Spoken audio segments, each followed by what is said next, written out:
আসসালামু আলাইকুম। ভালো আছেন? আচ্ছা, কি নাম বোন আপনার? পায়েল। কত সুন্দর নাম।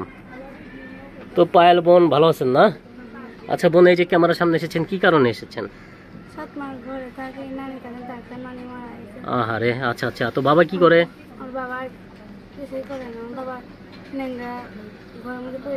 আচ্ছা, কয় ভাই বোন আপনারা? আপনি একাই? আচ্ছা, তো এখন আপনার বাবা ঘরে পড়ে আছে? আচ্ছা, তো কি আপনি কি লেখাপড়া করেছেন নাকি? আচ্ছা, তো লেখাপড়া করেন নাই কেন? আচ্ছা আচ্ছা। তো এখন এসেছেন কি, বিয়ে শাদী হয়েছে আপনার নাকি? তো বিয়ে শাদী করবেন নাকি, নাকি সহযোগিতা চান, কোনটা? আচ্ছা আচ্ছা। তো আপনি তো মানে অনেক সরল সোজা না? আচ্ছা, তো একজন মনের মতো মানুষ চাচ্ছেন। আচ্ছা, তো কেউ কি আপনার জীবনে আসেনি? আচ্ছা, কোথায় থাকেন আপনি? এখানে জায়গার নাম কি? কি? আচ্ছা, তো এখানে থাকেন। আচ্ছা আচ্ছা। তো এখন কি বিয়ে করবেন, কেমন মানুষ আপনার জীবনে চাচ্ছেন? মনের মতো মানুষ হলেই হবে। সে দেখতে কেমন হবে?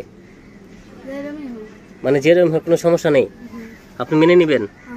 আচ্ছা আচ্ছা। তো কোনো ভাই যদি আপনাকে পছন্দ করে অথবা কথা বলতে চায়, কিভাবে কথা বলবে? আচ্ছা, তো আপনি নাম্বার দিবেন? আচ্ছা, গার্জিয়ান হিসাবে কে আসছে?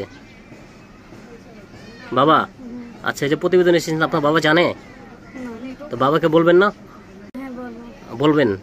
আচ্ছা, তো বাবাকে জানাবেন, ঠিক আছে? না জানালে তো হবে না, গার্জিয়ান তো আপনার বাবাই না? আচ্ছা আচ্ছা। তো আপনি কি কাজ করেন? হাতের কাজ কি বানাতে পারেন?